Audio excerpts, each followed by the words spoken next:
Salam alaikum, Azul, bonsoir. Il ne fait aucun doute dans l'esprit de tous les observateurs algériens un temps soit peu sérieux que l'État français a au moins son mot à dire dans toutes les décisions politiques d'importance qui sont prises en Algérie, tout particulièrement dans le choix du président algérien. Parce qu'en Algérie, pour ceux qui ne le savent déjà, le président algérien n'est pas élu, il est désigné, même s'il y a tout autour des élections de pure forme. En juin 2015, un an après la reconduction du président Bouteflika à un 4e mandat, alors que son état de santé ne lui avait même pas permis de mener sa propre campagne électorale, le président Hollande s'était rendu dans une visite éclair à Alger, où il avait déclaré dans une conférence de presse qu'il avait eu 2 heures d'entretien avec Abdelaziz Bouteflika et qu'il avait été impressionné par, je le cite, la grande maîtrise intellectuelle dont a fait preuve le président algérien. M. Hollande avait même déclaré qu'il était rare de rencontrer un chef d'État qui a une telle alacrité, cette capacité de jugement. Ce sont ses propres termes.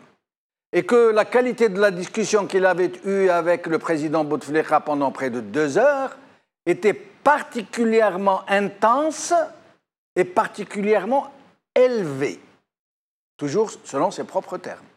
Et plus encore, pour bien nous démontrer que nous avions tous tort de penser que M. Bouteflika n'avait même plus la capacité de réciter la table de multiplication de 2, le président Hollande nous déclara, en nous regardant dans le blanc des yeux, que le président algérien a toutes les capacités.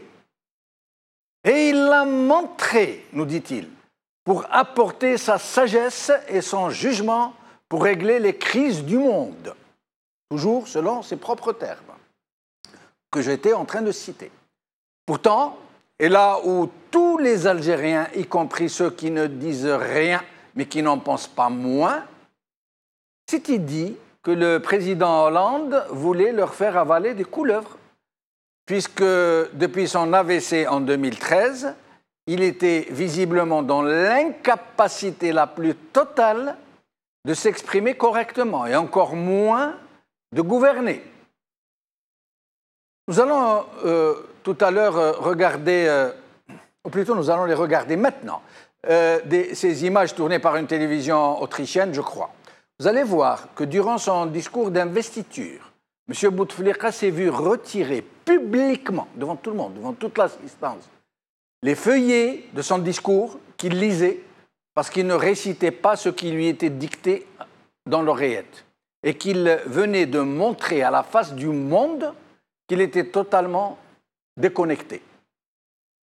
Regardez comment, sur ordre du frère du président, un agent de la présidence allait retirer les feuillets des mains du président. Et n'oubliez pas, pendant que vous regarderez ces images, ce que nous a dit François Hollande sur l'alacrité du grand invalide. Regardez.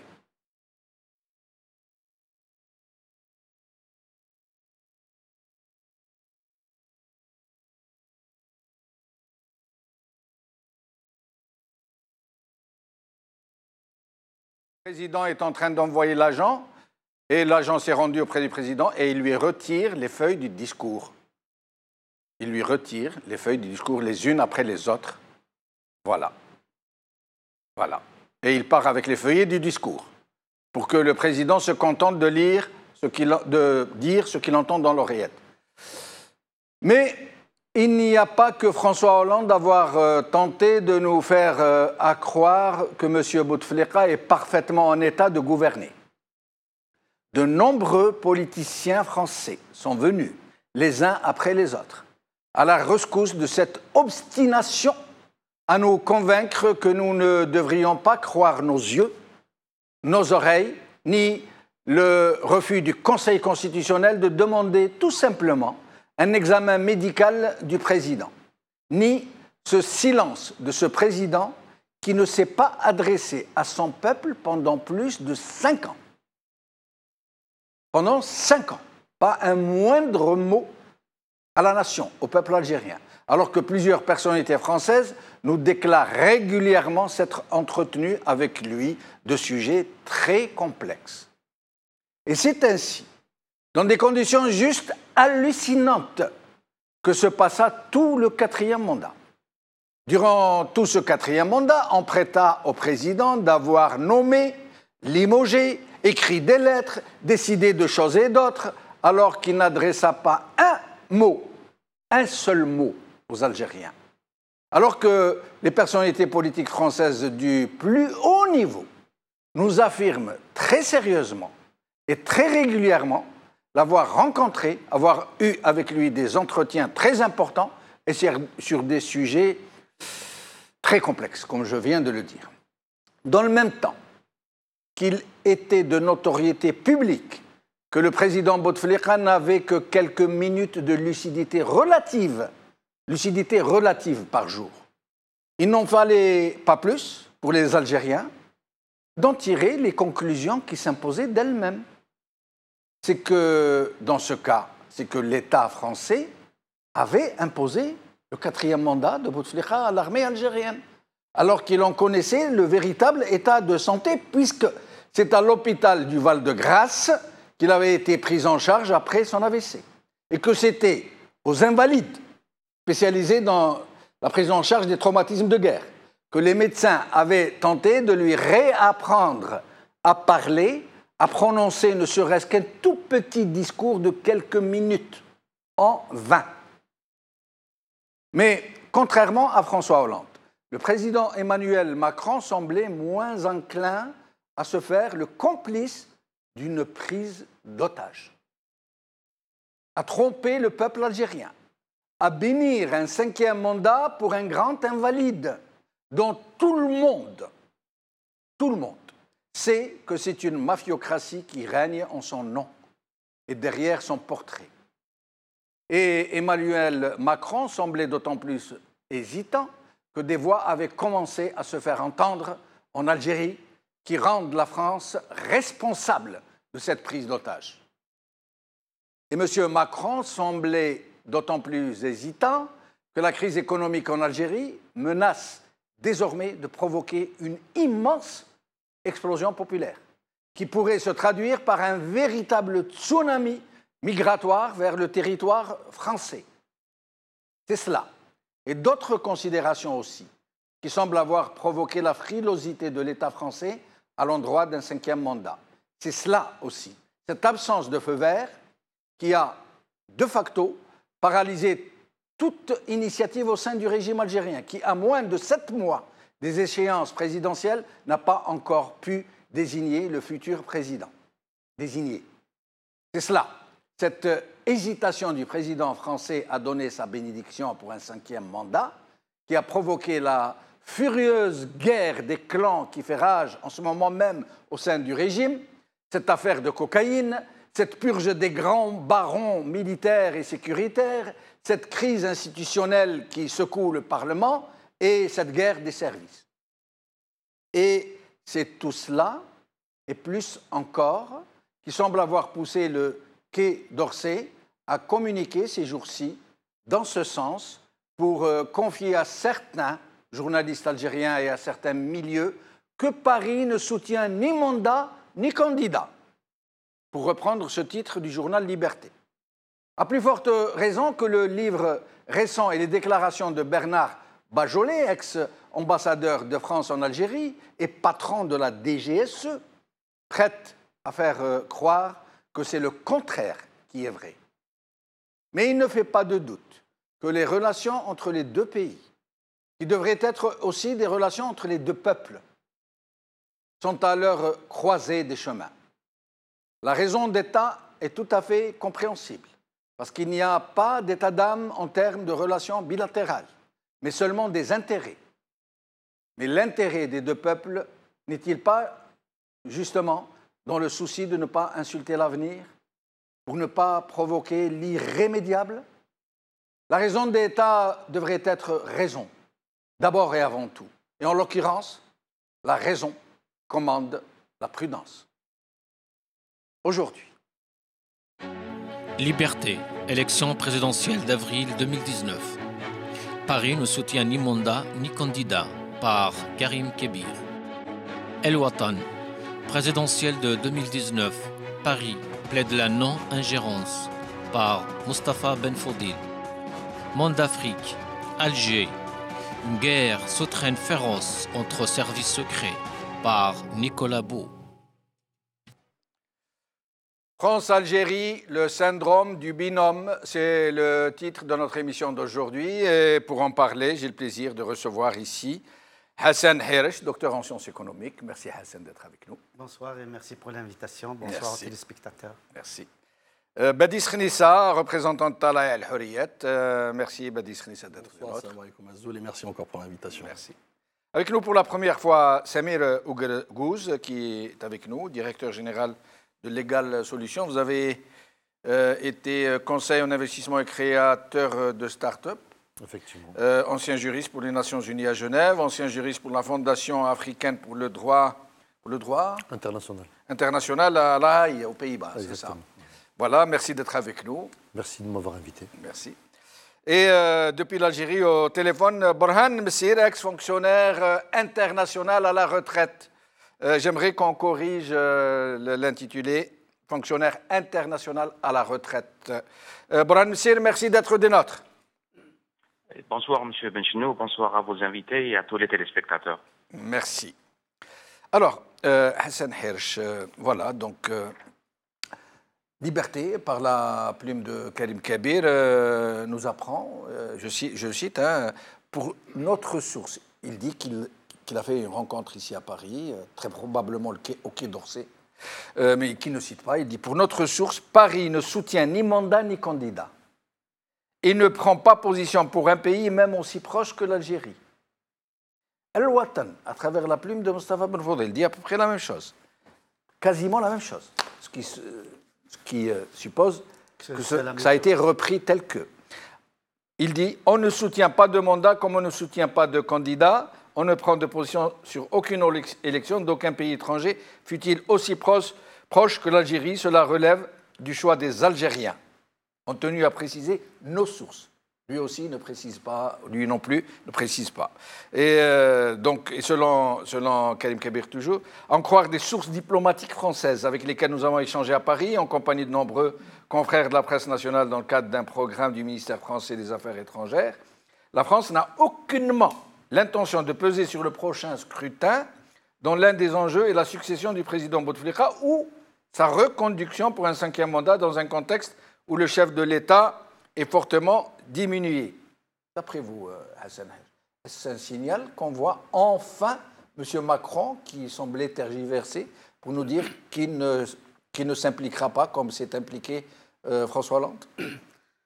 D'abord, il faut rappeler que les relations algéro-françaises, c'est extrêmement sensible. Elles sont rendues encore plus sensibles ces dernières années parce qu'il y a beaucoup de surenchères et beaucoup ont des postures par rapport à la guerre d'Algérie, par rapport à la colonisation, etc. Et donc, ça crée des problèmes dans les deux pays, dans les relations.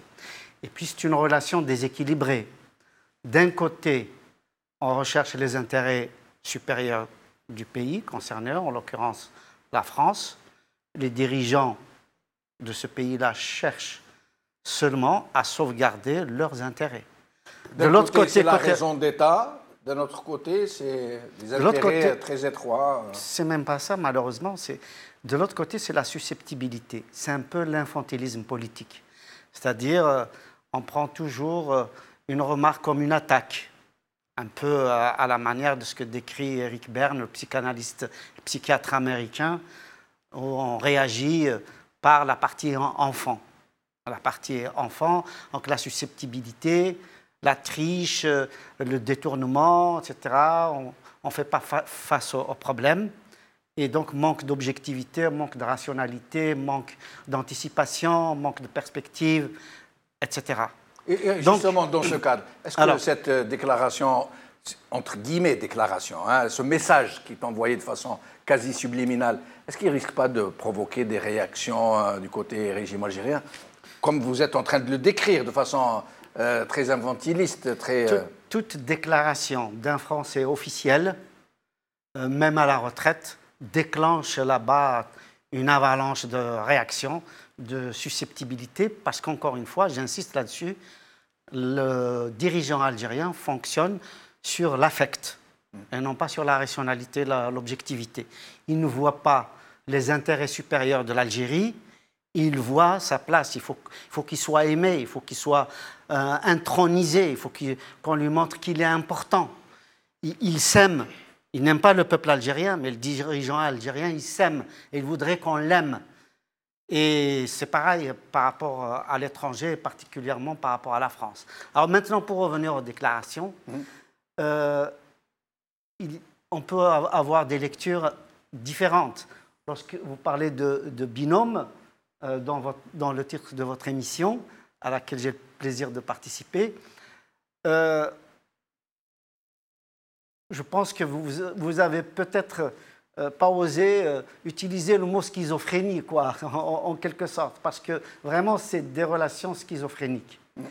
Donc, il y a binôme et binôme. Hein? Oui, ouais. Concernant ces déclarations-là, ce que je pense, c'est que ça veut dire quelque part que jusque-là, ils influaient sur les élections algériennes, enfin, les élections entre guillemets, c'est-à-dire sur la désignation du dirigeant, absolument, du président et de ce qui des grands choix politiques, des grandes orientations. Tout à fait. Ouais. Donc, en disant qu'aujourd'hui c'est terminé, ça veut dire que jusque-là, c'était le cas. Voilà. En plus, en disant ça de façon négative et non pas affirmative, c'est-à-dire comment dire, nous nous occupons pas de ce qui se passe en Algérie, ça veut dire nous nous en occupons. Parce qu'on sait très bien que l'inconscient n'enregistre pas le négatif. Quand je dis n'imaginez pas un chat, vous l'imaginez tout de suite. Donc c'est très intéressant d'un point de vue de la psycholinguistique de voir comment est formulé le langage. Et en plus, d'après Al-Watan et Liberté, l'interlocuteur de nos journalistes aurait dit qu'il appartient aux Algériens au seul de définir la préparation des candidats. Il parle déjà de définir la préparation, de définir les candidats et de définir les programmes. Cela peut être un message aux dirigeants algériens.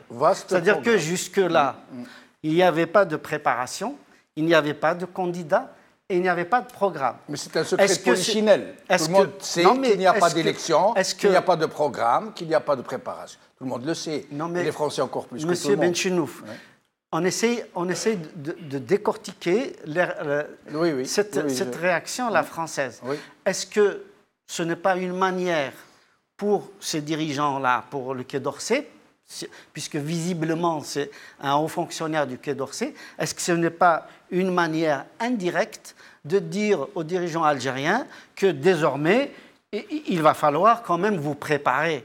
Mais il dit que c'est aux Algériens de le faire. Proposer des candidats. Mais je présume que côté régime, ils vont surtout percevoir ça comme un non-feu vert. Parce que tout le monde attendait depuis des mois le feu vert de M. Macron, qui semblait avoir peur, contrairement à M. Hollande. D'ailleurs, nous allons écouter M. Oui, c'est une deuxième lecture. Oui. C'est-à-dire, la première lecture, c'est celle-là. C'est qu'à partir de maintenant, il va falloir quand même se préparer à ces élections. Il va falloir quand même qu'il y ait des candidats, c'est au pluriel, et il va falloir qu'il y ait des programmes, c'est au pluriel. Alors on va revenir. Nous allons écouter M. Hollande pour voir toute la différence qu'il y a entre Hollande et Macron. Macron, par exemple, quand il parle des entretiens téléphoniques qu'il a eus avec Bouteflika, il ne dit pas « nous avons parlé, M. Bouteflika et moi, nous avons échangé ». Il dit « j'ai parlé à Bouteflika, je lui ai dit ceci, je lui ai dit cela ». À aucun moment, il n'a dit « nous avons fait ». Mais écoutez Hollande, qui a fait un voyage éclair spécialement à Alger, pour en quelque sorte nous rassurer, pour nous dire « non, non, vous vous trompez, M. Bouteflika n'est pas malade, c'est lui qui dirige ». Écoutez-le. Écoutez-le. Le président Bouteflika m'a donné une impression de grande maîtrise intellectuelle. Et même, c'est rare de rencontrer un chef d'État qui a cette alacrité, cette capacité de jugement. Il a toutes les capacités, et il l'a montré, pour, je ne parle pas de ce qu'il peut faire pour l'Algérie, mais pour apporter sa sagesse et son jugement pour régler les crises du monde. Mais écoutez Macron, ce qu'il dit par contre. Macron. Vous venez de RFI, vous dites exigence renforcée à l'égard des États du Sahel et de l'Algérie. Beaucoup pensent que Yad Agrali, qui revendique le terrible attentat du 18 janvier à cet endroit précis, est protégé par l'Algérie. Est-ce que vous souhaitez que cela cesse? Je n'ai pas... Rien ne me permet de confirmer ce que vous venez de dire. Par contre, je peux prendre ici 2 engagements. Le premier, c'est que j'ai eu hier au téléphone le président Bouteflika avant de survoler l'Algérie et de me rendre sur le sol malien par courtoisie, après le message de félicitations qu'il m'avait envoyé. Je lui ai fait part de ma détermination sur ce sujet et de mon souhait de pouvoir en parler avec l'Algérie de manière très franche. La deuxième, c'est que partout où nous sommes en situation d'agir, nous agirons avec une détermination accrue. Il n'y a pas photo. Hein. À aucun moment, il dit nous avons parlé, nous avons échangé. Je lui ai dit. Ça veut dire, demain, qu'on ne vient pas m'accuser d'avoir dit qu'il parle et qu'il traite de sujets autrement plus complexes avec l'acrité que nous a décrite M. Hollande. Baptiste Khnessa, en aparté, quasiment tous les politiciens et les observateurs algériens reconnaissent clairement que la France a toujours joué un rôle prépondérant, voire capital, voire essentiel, dans les grandes orientations politiques et des grands rendez-vous politiques algériens. Vous le pensez aussi? Je le pense, comme tout le monde, d'apparence du moins. Mais ce qu'il faut, et je reviens un peu sur les propos de Hassan, pardon, c'est que effectivement il y a un passif, il y a une histoire. La France et l'Algérie et la France sont en matière de relations algéro-françaises ont une histoire profonde, une histoire colonialiste, une histoire, et n'en demeure pas moins qu'on est aussi, c'est le premier partenaire économique de l'Algérie. Donc effectivement, il y a des intérêts. Elle ne l'est plus. Elle a été détrônée par la Chine. On va dire avec une sémantique. En 2013. Voilà. Mais en ce moment, c'est la Chine qui est le premier partenaire. Mais elle est, on va dire, dans le top 3 ou le top 4 quand même des partenaires économiques, donc, qui n'est pas négligeable. Mais pour revenir à votre question, moi, vous savez, permettez-moi d'abord une espèce d'introduction que je dirais, c'est plus, je prends cette liberté de citer une expression de notre président du parti, Talal Hawlita Ibn Flis, qui me dit souvent que quand vous avez des turbulences, quand vous rencontrez des turbulences, notamment dans des dossiers ou vraisemblablement dans des vis-à-vis, faites comme les pilotes de ligne, prenez de la hauteur. Et cette hauteur nous permettra effectivement que les choses se tassent et qu'on comprenne mieux les choses. C'est-à-dire qu'aujourd'hui, on fait effectivement des lectures en filigrane, aussi multiples soient-elles, mais ça reste quand même des supputations, ça reste des hypothèses. Or, la diplomatie, c'est aussi l'art de bien parler, l'art de l'éloquence, l'art justement de faire passer un message, mais d'une manière subliminale, diplomatique, politique. Et aussi la diplomatie, c'est aussi, si on souhaiterait aller vraiment dans la lecture profonde, il faut aller plutôt dans la partie immergée de l'iceberg. Donc voilà. Aujourd'hui, nous devons, en tout cas pour ma part et pour notre parti, se projeter dans l'avenir. Effectivement, la France a eu cette histoire, comme je disais, intrinsèque, je dirais même passionnelle et passionnée. Est-ce que la France, est-ce que vous pensez, vous en tant que politicien, que la France joue un rôle ou a joué un rôle dans les grands rendez-vous politiques algériens, dans les grandes orientations?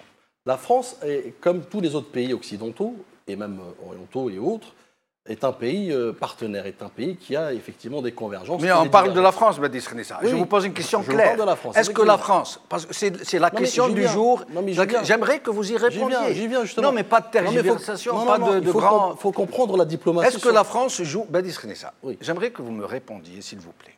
Est-ce que la France joue un rôle ou a joué un rôle? Vous pouvez dire non, hein, mais j'aimerais que vous me répondiez. Dans les grandes orientations, dans les grands rendez-vous politiques, par exemple dans la désignation du candidat du régime, parce que tout le monde sait que le candidat n'est pas élu, il n'a jamais été élu, qu'il est désigné. Est-ce que la France joue un rôle dans la désignation de ce Écoutez, candidat? je pense depuis le temps que vous me connaissez, je ne peux pas faire de supputation sur ces aspects-là, du moins d'apparence. Mais je n'ai pas les éléments, du moins, pour pouvoir me permettre d'affirmer cela ou de le réfuter. Mais toujours est-il qu'effectivement, comme je l'ai expliqué, il y a des relations très intrinsèques qui parfois peuvent être interprétées d'une manière ou d'une autre. Voilà. Mais je reviens encore à une fois que vous ne m'avez pas laissé au fait finir mes propos, quand je vous expliquais sur la diplomatie globale. Je reviens un peu, si on fait une rétrospective sur les États-Unis, d'ailleurs ce qui explique pourquoi peut-être aussi aujourd'hui la diplomatie française essaie de prendre des pincettes, essaie de changer un peu un discours. Oui, effectivement, suite à des mutations dans les relations, on peut aller très loin avec vraisemblablement l'importation du blé qui va shifter plus vers la Russie que la France, le micmac diplomatique qu'il y a eu récemment avec les représentations. Donc il y a un passif. Mais ce que je veux dire par là, les mutations, il faut qu'elles soient accompagnées. Mais la diplomatie française, si vous voulez, elle accompagne le mouvement global, mondial. Les États-Unis récemment, je pense il y a 3-4 mois, ou pendant l'été, à travers son secrétaire d'État adjoint sur Alger, il avait déclaré qu'effectivement aussi il voulait faire émerger des élections transparentes et un président qui est l'émanation du peuple algérien et non pas on va dire des influences des uns et des autres. Alors, nous allons écouter Jean-Yves Le Drian, et puis je poserai la question à Samir Ougargouz. Et puis, à partir de maintenant, j'aimerais qu'on aille un peu vite pour pouvoir faire le tour de tous les invités et traiter de toutes les questions. Nous allons d'abord écouter M. Yves Le Drian. Dans quel état physique et intellectuel se trouve aujourd'hui le président algérien Bouteflika? Il est le président de la République. Le président Macron l'a rencontré, il a pu échanger longuement avec lui sur l'ensemble des questions de la relation bilatérale entre l'Algérie et la France, mais aussi sur la situation du monde. C'était un échange qui était Donc utile. il est apte à la charge. Il a parlé avec le président Macron de manière longue et ça a permis d'avoir un échange approfondi sur l'ensemble de nos relations. Donc physiquement, intellectuellement? Intellectuellement, il est parfaitement en forme. Et physiquement, c'est peut-être plus compliqué. Il est plus fatigué, mais bon, ça peut arriver à un certain âge. Intellectuellement, il est parfaitement en forme, et physiquement, ça peut arriver à un certain âge, c'est pas trop grave. Et donc, les responsables français jusque-là ont toujours enfumé l'opinion publique, voulu faire croire que M. Bouteflika est en parfaite santé, qu'il est en mesure de décider, alors que tous les Algériens quasiment disent le contraire et le constatent tous les jours. Un président qui n'a pas parlé aux Algériens depuis plus de 5 ans. Alors, Samir Ougargouz parle souvent de raison d'État pour justifier l'attitude de l'État français à l'endroit des barons du régime algérien, voire même une certaine connivence. Est-ce que la raison d'État peut tout justifier? Moi, M. Benchenouf, je serais tenté déjà de dire à titre liminaire qu'il faudrait, pour donner un avis qui soit juste et convaincant, déjà de maîtriser les dessous des cartes, que ce soit sur le plan de la souveraineté en Algérie, de la lutte des clans qui se passe en Algérie, ou sur le plan des relations internationales entre la France et l'Algérie, ou sur un niveau beaucoup plus global, sur le plan géostratégique, économique. Il faut savoir que chaque pays est là pour tirer ses intérêts. C'est une question de souveraineté interne et de souveraineté internationale. Quiconque voudrait faire valoir son leadership, il faudrait qu'il ait la politique de ses moyens. Mais est-ce que cette raison d'État peut tout justifier jusqu'à une prise d'otage? Parce qu'en l'occurrence, en Algérie, c'est une prise d'otage. On a pris en otage un vieux monsieur très malade, qu'on a représenté un 4e mandat. Il n'a même pas fait sa campagne électorale. C'est un cadre qu'on a promené qui avait sa campagne électorale. Tout le monde sait qu'il ne décide de rien, qu'il est tout le temps dans les vapes, maintenu dans des comas artificiels pour prolonger sa vie. Le Bajolais, récemment ancien ambassadeur de France à Alger, et aussi DGSE, et aussi coordonnateur de service sécurité, a dit clairement que le monsieur était out, qu'il y avait beaucoup de choses derrière. Mais M. Benchenouf, ce qui se fait actuellement, c'est dans la libre continuité, la libre continuation de ce qui s'est fait depuis 62 et bien avant. On a menti aux Algériens avant 62. On leur a menti jusqu'à nos jours. Il y a eu l'intermède qui s'est passé, il y a eu des élections libres qui ont été organisées dans les années 90, un coup d'État, un putsch constitutionnel a été mené, pour en l'occurrence le parti du Front islamique du salut, avec lequel je ne partage pas les idées, mais avec lequel je me battrai pour que celui-ci puisse exprimer ses idées en toute liberté. Les libertés collectives en Algérie n'existent pas, les libertés individuelles n'existent pas. Vous voulez monter une association, vos droits sont bafoués. Vous voulez investir dans le domaine économique, vous devez avoir des autorisations, notamment pour un certain montant. Vous devez faire un transfert de devises, vous devez avoir des autorisations. Donc, pour en revenir et pour ne pas entretenir de langue de bois, je préférais répondre directement à votre question. Oui, s'il vous plaît. Me concernant, si je peux apporter mon éclairage personnel, Monsieur Bouteflika, pour reprendre les expressions, pour reprendre l'allocution faite par M. Macron, faite également par M. Hollande et par M. Yves Le Drian, sont fausses. Voilà. Encore que Macron n'a rien dit. Il a dit « je lui ai parlé », il n'a pas dit « il m'a parlé ». Voilà, il lui a parlé. Monsieur Bouteflika, pour qui j'ai beaucoup de respect en tant qu'homme, devrait plutôt s'exprimer pour son peuple, à son peuple et à sa jeunesse. Moi, ce que je vois en Algérie... Mais la raison d'État, est-ce que, d'ailleurs, aujourd'hui, pourquoi on dit que Macron a peur, la raison d'État, contrairement à M. Hollande, il a peur que cette fameuse raison d'État qui est invoquée pour soutenir un régime scélérat puisse devenir contre-productive par la France parce qu'elle risque de provoquer un tsunami migratoire si ça explose là-bas, à Dieu ne plaise. Pour répondre à votre question, M. Benchenouf, je répondrai par une interrogation. Qu'en est-il du cas Ben Barka? Qu'en est-il du cas Ben Sidi? Qu'en est-il des attentats du RER qui ont eu lieu en France? Vous parlez de ces fameuses connivences qui sont donc menées sous la fameuse raison d'État. Qu'en est-il de tous les disparus en Algérie auxquels on doit rendre hommage aux mères, aux frères et sœurs qui pleurent leurs enfants, qui pleurent les gens qui ont disparu? Et qui ont eu lieu à huis clos. Quand M. Bouteflika a eu l'aimable gentillesse de répondre « Attendez, je regarde s'ils sont dans ma poche ». Oui, oui. Moi, je pense que ce monsieur, M. Bouteflika, le président d'Algérie, ne doit pas s'attacher au pouvoir. Il doit laisser sa place à d'autres, à une relève. Mais ce n'est pas lui qui décide, il est pris en otage. Il est pris en otage. Ce sont ceux qui le prennent en otage à qui il faut adresser Et au niveau de la raison d'État, pour répondre à votre question, la raison d'État a ses raisons que l'on ignore. Il y a des luttes de clans, des luttes de pouvoir, des velléités personnelles. Et parfois même des arrosages peut-être, personnels. Des soutiens de campagne électorale en dessous de table. Borhan Messir,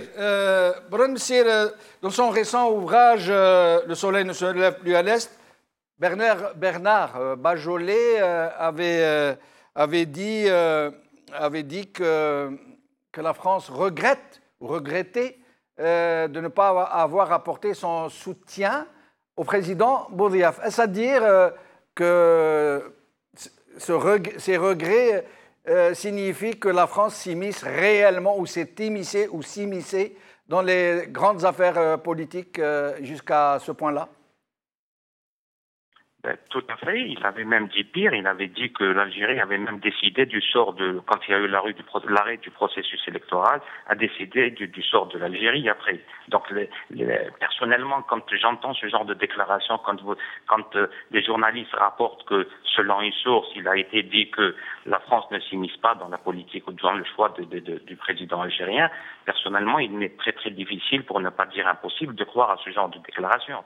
Tout à l'heure, un de vos invités avait dit que la diplomatie, c'est dire les choses qui plaisent aux oreilles. Effectivement, et en plus, la diplomatie, c'est également l'art de faire ce qu'on ne dit jamais. Mais sérieusement, cette réunion auquel ont assisté des journalistes algériens, parmi d'autres journalistes, c'est un événement annuel qu'organise le Quai d'Orsay, qui essaie de parler plus ou moins de politique extérieure et étrangère de la France et qui fait visiter également aux invités certaines institutions, notamment à Bruxelles, des institutions européennes. Cette réunion, faut-il croire vraiment qu'elle n'a eu pour objet qu'uniquement ce point concernant l'élection présidentielle de 2019? Est-ce qu'il n'y a pas eu d'autres? Pourquoi est-ce qu'on s'accroche? Et moi, je dis, quand on s'accroche uniquement à cette élection de 2019, on essaie plus ou moins de se dédouaner par rapport aux déclarations de Bajolet, que vous venez de citer à l'instant. Sérieusement, la France, qu'on le veuille ou non, maintenant l'histoire, les chiffres sont là, ils démontrent toute la réalité. La France a besoin d'un régime qui sert et qui défend ses intérêts, qu'on le veuille ou non. La France tient beaucoup à l'Algérie. Et l'Algérie, regardez la situation géopolitique de l'Algérie. Elle occupe une position où elle est devenue maintenant, par rapport au phénomène migratoire, par rapport au terrorisme, par rapport au blanchiment d'argent, l'Algérie maintenant est devenue non seulement la ceinture de sécurité de l'Europe, mais également sa première frontière. Donc, que ce soit par rapport à une situation régionale ou bien par rapport à des relations bilatérales entre la France et l'Algérie, la France tient énormément à l'Algérie. Et en plus, si on parle maintenant, si on essaie... Borhan Messir, excusez-moi de vous interrompre. Excusez-moi. Oui. Alors, la France tient énormément à l'Algérie, ça se comprend. C'est ça la véritable raison d'État.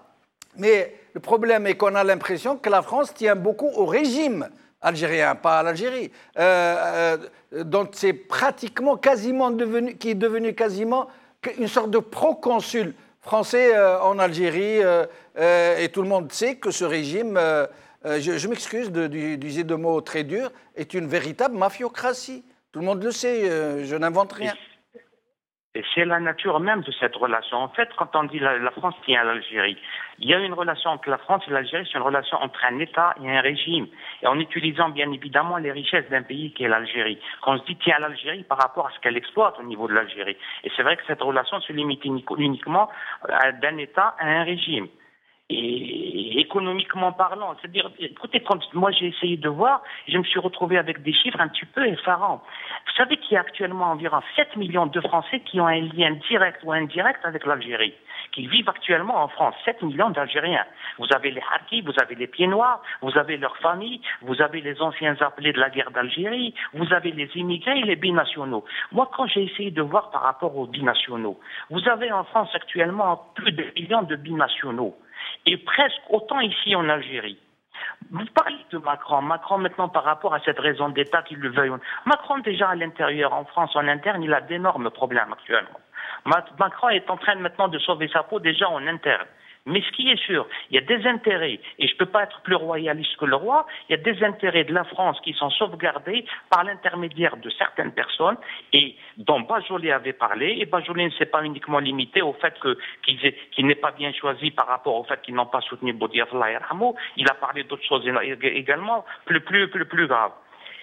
La France, maintenant, même en Algérie, si elle continue sur ce rythme-là, tout à l'heure, un de vos invités avait parlé de l'importation du blé de l'ex-URSS, de la Russie.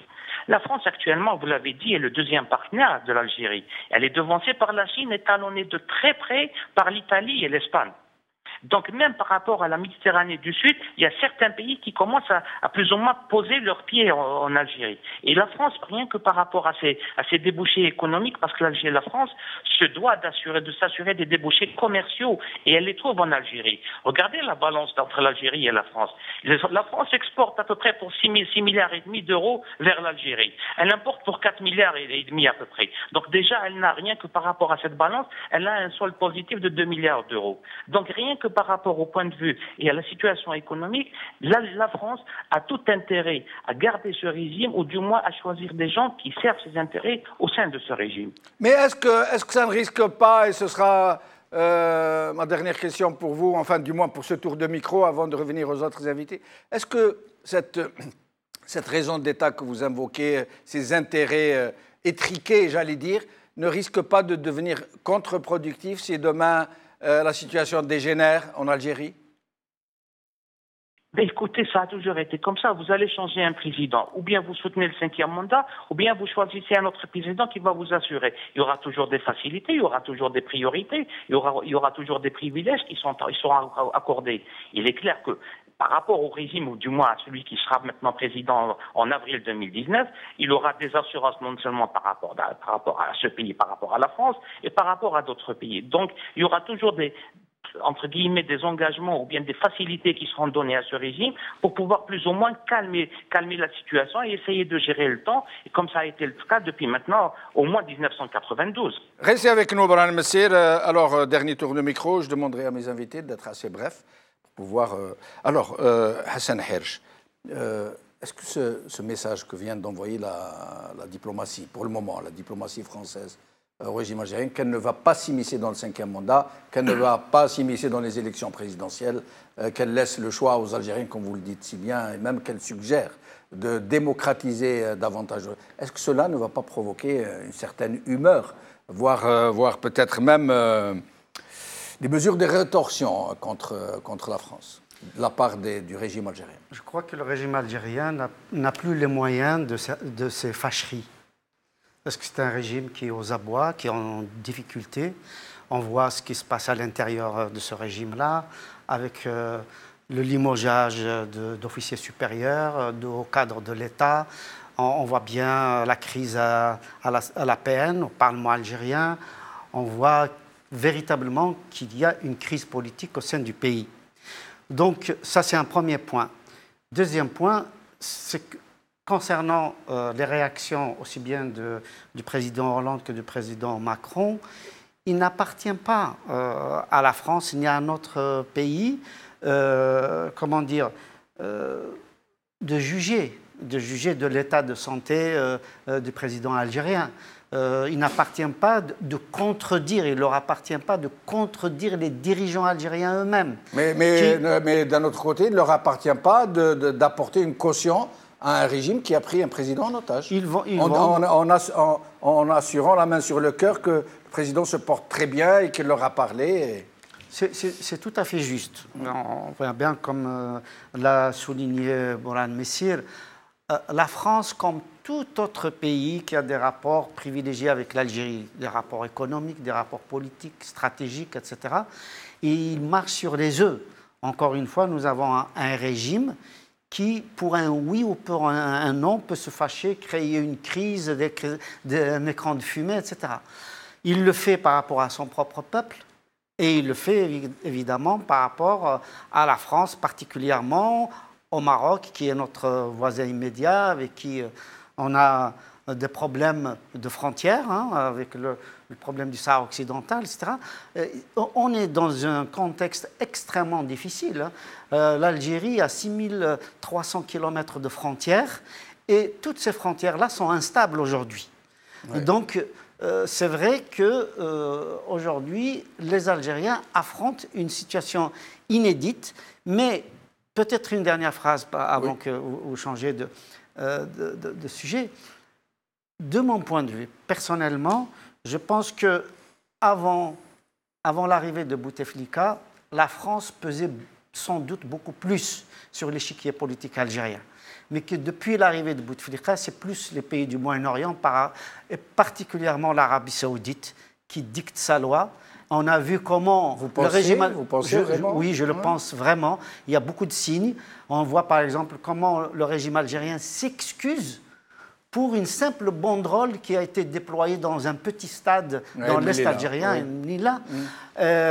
Ça montre, et il y a eu une deuxième fois aussi, mais ça n'explique pas ce que vous dites, peut-être dans une moindre mesure, mais pas autant que vous le dites, j'ai l'impression. C'est mon avis du moins. Mon avis, on voit avec l'arabisation, l'islamisation, la construction des mosquées, le financement saoudien juste pour un certain nombre d'associations, le wahhabisme qui est en train de prendre une proportion effrénée en Algérie. Au vu et au su justement de l'Algérien, des dirigeants algériens, on a vu comment il a été possible que des Algériens partent s'engager dans la lutte au Moyen-Orient, etc., et financés par l'Arabie saoudite. C'est un secret de polichinelle. Et je pense très honnêtement que depuis l'arrivée du président Bouteflika, la vassalité de l'Algérie est beaucoup plus importante vis-à-vis de l'Arabie saoudite. Badis Khdissa, est-ce que vous pensez que ce message que vient d'envoyer la diplomatie française via des journalistes algériens peut changer le cours des événements en ce moment, notamment pour ce qui est du 5e mandat? Écoutez, justement, j'aimerais revenir un peu sur les fondamentaux justement de cette crise, et c'est ce qui se passe aujourd'hui comme marasme. Le peuple algérien est le dommage collatéral finalement dans cette histoire. Et j'ose espérer, peut-être je vais avoir cette faiblesse de croire que peut-être demain, effectivement, que le peuple se réapproprie justement cette souveraineté. Parce que finalement, c'est le seul système immunitaire efficace et efficient contre toute ingérence, passée, présente ou future. Aussi peut-être hypothétique soit-elle ou affirmée, c'est le peuple qui reste la pierre angulaire. Donc j'aurais tant souhaité, effectivement, que peut-être qu'il y ait un... Vous en souvenez peut-être lors de la visite de Macron où il avait proféré cette déclaration pour dire « prenez-vous en main ». Desserrez-vous. Voilà, desserrez-vous. Quand un jeune lui a dit « Monsieur Macron, on étouffe », il lui a dit « desserrez-vous ». Et beaucoup de gens pensaient, ça veut dire régler vos problèmes vous-même. Voilà. N'attendez pas de la France qu'elle le fasse pour vous. Absolument, j'aurais tant souhaité que ce problème soit réglé d'une manière interne, effectivement. Mais, encore une fois, la politique étrangère, si vous voulez, aujourd'hui, elle est un peu le fruit de ce qui se passe en interne. Aujourd'hui, malheureusement, nous sommes devenus, par cette politique faible, nous sommes devenus un peu l'alibi de tous les pays étrangers. Nous l'avons vu récemment avec Merkel et sa visite. Donc, encore une fois, je m'attarde sur qui est pour moi le fondamental, qui est le peuple algérien, qui aujourd'hui n'a rien demandé, mais qui ont payé les frais. Vous avez effectivement, à chacun son tour, exposé un peu le constat qu'on connaît tous maintenant, mais malheureusement, il faut qu'on soit tourné vers l'avenir. Moi, quand je vous parlais tout à l'heure en introduction, je suis de nature à devoir me projeter, d'avoir cette culture d'État qui se projette à l'avenir et qui doit construire le monde. Et c'est là où je veux en venir. L'Algérie d'aujourd'hui doit construire le monde, avec le monde, mais avec son peuple, comme édifice, si vous voulez, la fondation de l'édifice, pour qu'on puisse justement se prémunir et construire selon notre feuille de route. C'est un vœu pieux depuis 55 ans. Mais qui n'est pas impossible, vous savez, parce que justement, et je reviens sur votre question, effectivement, vous savez, la politique, c'est aussi des leviers, des catalyseurs, des cataclysmes parfois. Et je pense qu'aujourd'hui, cette période de fin de règne, je dirais, pourrait permettre éventuellement l'émancipation du peuple algérien et qu'il aille vers la réappropriation de la citoyenneté et de ce que c'est vraiment son rôle dans cette société. Samir Ouguergouz, vous pensez qu'il est possible, demain, en l'état des choses, en les circonstances, que nous puissions avoir de vraies élections présidentielles, de vrais candidats, pas de fraude, pour la première fois depuis l'indépendance. Vous pensez qu'un tel miracle est possible? Très honnêtement, oui. Je ne le pense pas du tout. Voilà. D'accord. Moi, je travaille dans un Merci pour cette franchise. Je vais être clair. Moi, je travaille dans un secteur qui est le secteur des investissements. On accompagne un certain nombre d'acteurs économiques africains, notamment des Algériens, qui souhaitent investir en France ou en Europe et s'y établir. Pour une question de citoyenneté à moyen ou à long terme, pour améliorer leur qualité de vie, pour avoir des hôpitaux dignes de ce nom, pour pouvoir se faire soigner, pour que leurs femmes puissent accoucher dans des conditions convenables, pour que leurs enfants puissent étudier dans des écoles convenables également. Donc on les accompagne et il y a comme le disait M. Hayresh tout à l'heure, j'ai retenu deux choses, la schizophrénie et la susceptibilité. Ce sont deux choses qui caractérisent, me semble-t-il, les Algériens. On n'aime pas la France, mais on aime acheter des appartements. On n'aime pas la France, mais on y vient souvent. On a travaillé dans l'armée française, mais on est actuellement au gouvernement. Vous voyez, bon, ce sont des cas... Pardon ? Un chiffre. 500 000 demandes de visa chaque année. 500 000 demandes de visa. Nous recevons des demandes tous les jours. Ce sont des demandes de refus de visa, c'est l'exode. Les personnes qui avaient des visas de circulation de 5 ans n'en ont plus. Les affaires également de cocaïne qui ont ébranlé la classe politique, qui ont ébranlé l'armée, qui ont donné des gages d'ébranlement au niveau de la société. Les gens ont peur, les gens veulent se sauver, les gens veulent investir à l'international et ce n'est pas une nouveauté. Ils font ce que leurs dirigeants ont fait bien avant eux. Et malheureusement, les lois leur interdisent. Moi, je pense que ça peut être même un levier de croissance à l'international, aller chercher de la valeur ajoutée, telle que le fait Robrab ou d'autres personnes, et qu'il doit y avoir des mécanismes fiscaux, des conventions qui doivent être signées avec des pays pour que ces personnes-là puissent reprendre leur argent, aller chercher des leviers de croissance à l'international et les réinvestir dans leur pays. Et je voudrais également vous signaler, je m'érige, je suis contre, je suis né en France, contre la règle qui a été édictée par... La diplomatie algérienne qui interdit aux binationaux tels que moi de se présenter aux élections présidentielles. Ce n'est pas la diplomatie algérienne, c'est le système Ouihia. Le système, oui, voilà. Oui, merci. Alors, Brahim Messir, je suis tenté de vous poser la même question. Est-ce que vous pensez que, maintenant que la France dit ne plus vouloir s'immiscer dans les affaires algériennes de ce type, les grands choix politiques, est-ce que vous pensez que du jour au lendemain, nous pourrions choisir réellement notre président ? Personnellement, je n'y crois pas. Personnellement, je n'y crois pas du tout et la France ne lâchera jamais prise. Et justement, si on n'arrive pas à avoir notre propre président, si on n'arrive pas à avoir nos propres élus légitimement, c'est justement à cause des pays comme la France et surtout de la communauté internationale qui cautionne la fraude lors des élections, que ce soit présidentielles, législatives ou autres. C'est justement à cause de ces pays-là. Et ces pays-là, notamment la France, ne lâchera pas prise du tout. Moi, je me suis expliqué déjà, j'ai essayé de donner des explications par rapport à la chose, mais je voudrais également revenir sur un article que j'ai lu ce matin sur le quotidien arabophone Al-Khabar, qui nous parle qui a donné une information et qui justement est rapportée par le journaliste qui a assisté à cet échange au niveau du Quai d'Orsay et qui dit que les communautés des Harkis et des Pieds Noirs réclament avec l'appui de la France ce qu'ils considèrent être leur bien en Algérie. Et pensez-vous, un pays comme la France qui est actuellement en train de dépenser une bagatelle vraiment un argent fou pour ces communautés va se laisser faire et ne choisit pas ces régimes pour pouvoir passer ces lois-là. Et justement par rapport à la crise, permettez-moi de faire un petit peu le parallèle, par rapport à la crise qui se passe actuellement au niveau de l'APN, c'est un des points qui a fait que certaines parties au niveau de l'APN, ou du moins au niveau du régime, veulent la tête du président de l'APN parce que justement, il s'est opposé à la présentation d'un certain nombre de projets de loi relatifs à cette situation-là. Et la France, permettez-moi de le dire encore une fois, ne laissera jamais l'Algérie, ne laissera pas vraiment, ce sera toujours comment dire, la chasse gardée ou le terrain conquis de la France. Merci, Brahane Messir.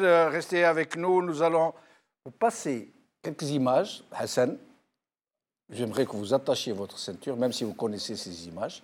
C'est lors d'un voyage de M.